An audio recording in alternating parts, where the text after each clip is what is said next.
Kaya pala ganito ang naging resulta ng kapalaran ko. Kasi alam ng Diyos na kaya ko. Sa edad kong to, napagod na akong magmadali. Kaya lahat ng ginagawa ko ngayon, ini-enjoy ko na lang. Siguro sa dami na rin ng aking pinagdaanan, napagtanto ko na ang buhay ay mas malawak at mas mahiwaga pa sa mga problemang dumarating sa buhay natin. Tumatanda na tayo, baka sa kakahabol natin sa masagana at maayos na buhay, ay hindi na natin nai-enjoy ang buhay. Baka nabubuhay na lang tayo dahil nape-pressure tayo sa sasabihin ng ibang tao.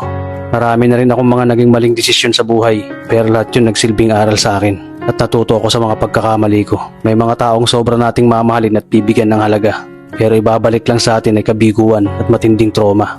Kaya wag nating lilingunin ng mga taong tulad nila dahil mas payapa kapag hindi ka na interesadong malaman pa kung ano pang balita sa kanila. At wag mong idepende ang sarili mo sa kahit kanino. Tandaan mo, kahit sarili mong anino, iiwan ka din nito kapag madilim na ang paligid mo. Kailangan natin matutunan na huwag ikumpara ang sarili natin sa iba dahil hindi natin laban ang laban nila. Karera mo to, di nila karera. Dahil ang buhay ay hindi naman nasusukat sa kung sino ang mayaman, kundi kung sino ang payapa. Kaya galingan mo lang palagi tol dahil napakaraming tao mapanghusga, hihilahin ka pababa. At lagi mo tong tatandaan na makakatanggap ka lang ng papuri mula sa kanila kapag patay ka na.